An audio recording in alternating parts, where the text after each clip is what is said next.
Shit.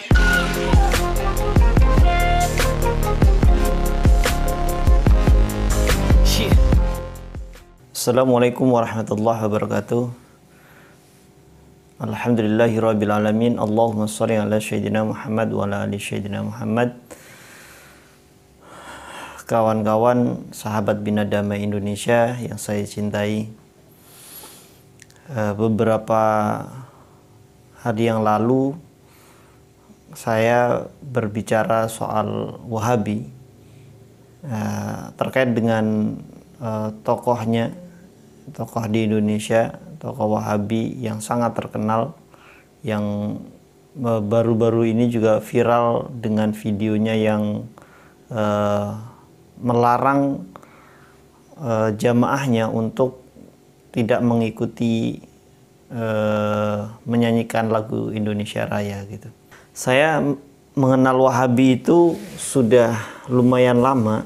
Waktu MTS saya sudah mengenal Wahabi melalui buku-bukunya gitu, melalui tulisan-tulisannya, baik yang tersebar di majalah-majalah gitu, atau di buku-bukunya lah gitu. Karena waktu itu saya walaupun sekolahnya termasuk di ujung ya, di ujung Banten sana, tetapi saya alhamdulillahnya diberikan kesempatan untuk mendapatkan bacaan-bacaan itu gitu loh.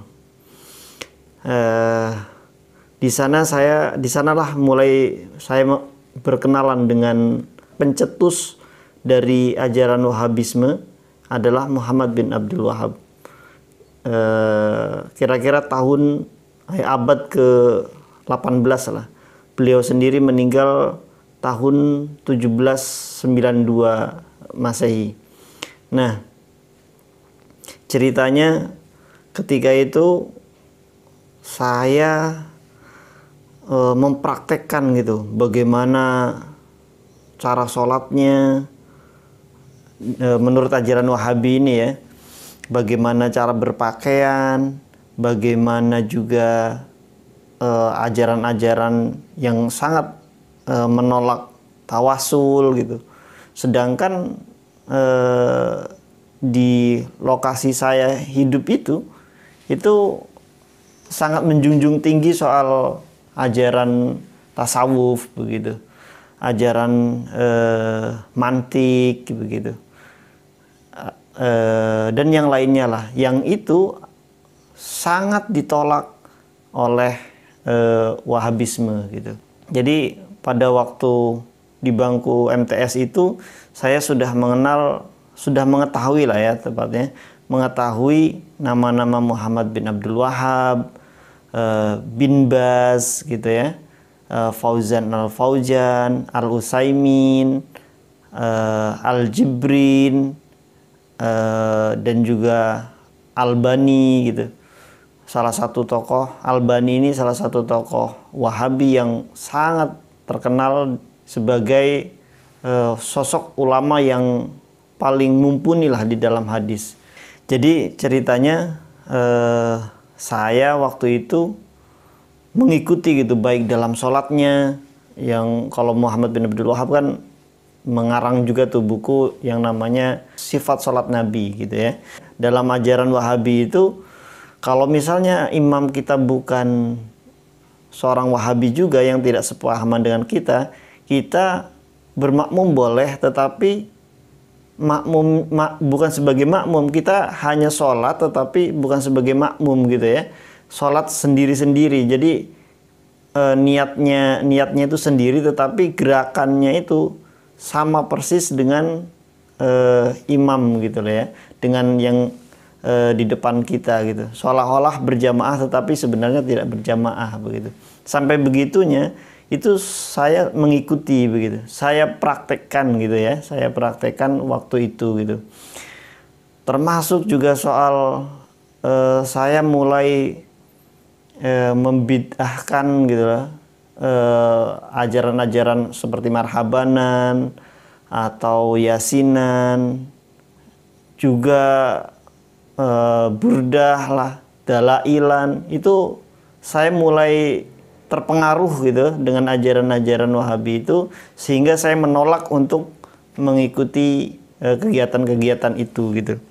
Kembali ke cerita awal, alhamdulillahnya saya tidak lama ya, cukup kira-kira 2 atau 3 tahun lah, ketika menginjak sekolah aliyah, saya baru berkenalan dengan tokoh-tokoh lain gitu di luar Wahabi itu gitu. Berkenalan dengan tokoh-tokoh modern Islam, juga tokoh-tokoh klasik dalam Islam lah gitu ya. Seperti Ibnu Rus gitu. Tokoh-tokoh filsafat Islam lah. Saya sudah mulai mengenalnya di sana gitu. Membaca setidaknya biografi-biografinya begitu. Dan juga tokoh-tokoh pembaharu Islam gitu, seperti Rashid Ridho gitu, Muhammad Abduh gitu. Kalau di Indonesianya seperti Gus Dur, seperti Cak Nur ya, atau Nurholis Majid dan yang lainnya, itu sudah mulai saya kenal gitu. Nah, disitulah saya mulai berpikir ulang, oh ternyata selama ini yang saya ambil itu, yaitu ajaran Wahabi ini, ternyata ya, kalau ajaran Wahabi itu sangat menekankan tekstual, qiraah taklidiyah, kalau lawannya itu yang kontekstual begitu. Nah, pemikiran-pemikiran filsafat, pemikiran-pemikiran tokoh-tokoh pembaharu Islam itu sangat kontekstual gitu, atau tarihiyah, makosidiyah gitu ya, sangat menekankan kontekstual, kesejarahan, sosial budaya begitu. Nah, disinilah mulai terbangun gitu loh pemikiran saya, mulai terbuka pemikiran saya. Oh, ternyata pemikiran Islam itu sangat luas begitu. Tidak hanya terkait dengan ajaran syariah, ngomongin syariah melulu lah, tidak ngomongin fikih melulu gitu ya, tetapi banyak berbicara hal gitu, baik dari sisi politik, sosial, tentang filsafat terutama. Ketika menginjak aliyah itu mengenal firqah-firqah yang lain begitu ya, mazhab-mazhab yang lain, baik dalam fikih, misalnya ada fikih Hanafi, Maliki, Hambali dan yang lainnya, termasuk juga di dalam teologi misalnya atau ilmu kalam juga saya mengenal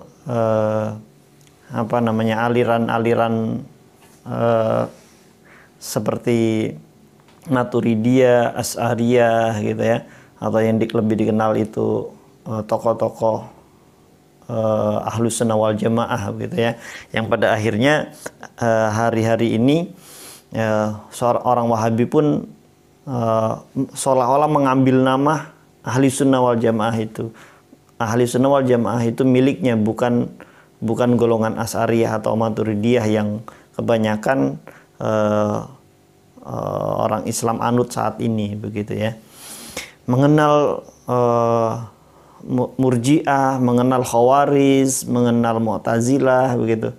Dan ajaran-ajaran itu ketika kuliah ya, ketika mengambil di bangku S1 dan berlanjut di S2, saya lebih menggali lagi begitu. Jadi lebih membuka lagi lah dengan banyaknya bacaan-bacaan itu, baik dari timur dan barat misalnya kita ramu, maka kita pengetahuan kita lebih luas lagi begitu. Tidak cupret hanya ngurusin soal fikih saja begitu. Bahkan fikih itu sebenarnya kan pemahaman gitu ya, al-fiqhu, pemahaman gitu ya. Tetapi kenapa seolah-olah kalau di kita atau di kalangan Wahabi, fikih itu sudah matang gitu ya, sudah mentok, tidak bisa diurusi gitu ya, tidak bisa dirubah-rubah gitu. Padahal itu adalah sebuah pemahaman dari para fuqaha dalam memahami hadis dan Al-Quran tentunya sebagai dasar utamanya begitu. Nah, makanya banyak terjadi mazhab, ada Hanafi, Maliki, Syafi'i, Hanbali, itu karena adanya pemahaman yang berbeda begitu. Tapi ketika ditarik di Wahabi, yang kita kenal dengan tokohnya Muhammad bin Abdul Wahhab ini, atau juga yang paling populer adalah Bin Baz, ya, yang mempunyai murid misalnya Al-Utsaimin dan seterusnya. Ini seolah-olah fikih ini barang yang mati begitu ya, barang yang kaku begitu. Ya, hadisnya ya nggak banyak sebenarnya yang dijadikan dasar. Misalnya seperti man ahdasa fi amrina hadza ma laisa fi fahuwa raddun misalnya. Nah, hadis ini, hadis riwayat Bukhari Muslim ini dijadikan dasar ya, bahkan berulang-ulang dalam berbagai dakwahnya, kalau ajaran Islam itu ya yang dicontohkan Nabi gitu loh. Kalau tidak ada yang dicontohkan Nabi, atau Nabi tidak mencontohkan dalam beribadatan apapun bentuknya gitu ya, baik tingkah lakunya ya, ataupun tutur katanya, diamnya gitu, termasuk cara berpakaiannya lah gitu. Itu kalau tidak dilakukan oleh Nabi ya, itu fahuwa raddun gitu loh, itu tertolak. Terlebih berbicara soal teologi ya, soal tauhid begitu, yang nanti kita akan bicarakan lah soal tauhid ini, seperti apa sih tauhidnya Wahabi ini begitu. Kayak Allah itu ada di mana sih gitu loh.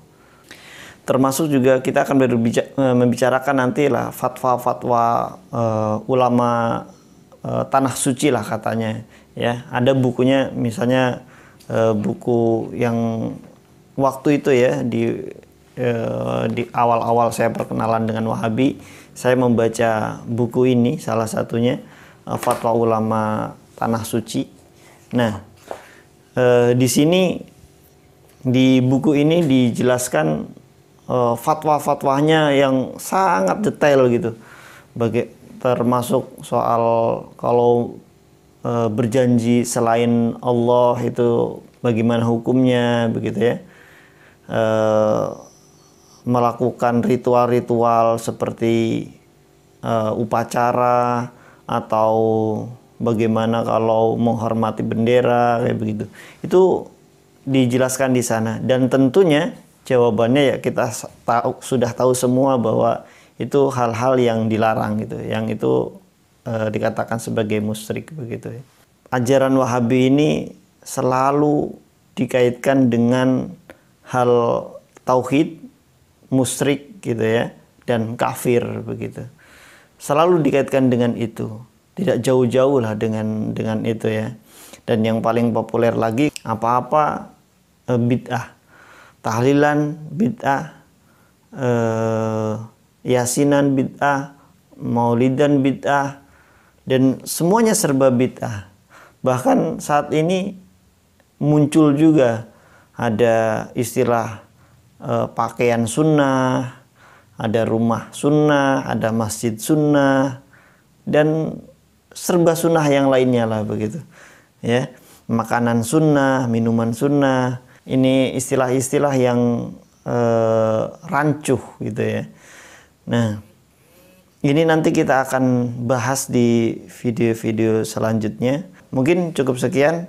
Billahi taufiq wal hidayah. Wassalamualaikum warahmatullahi wabarakatuh.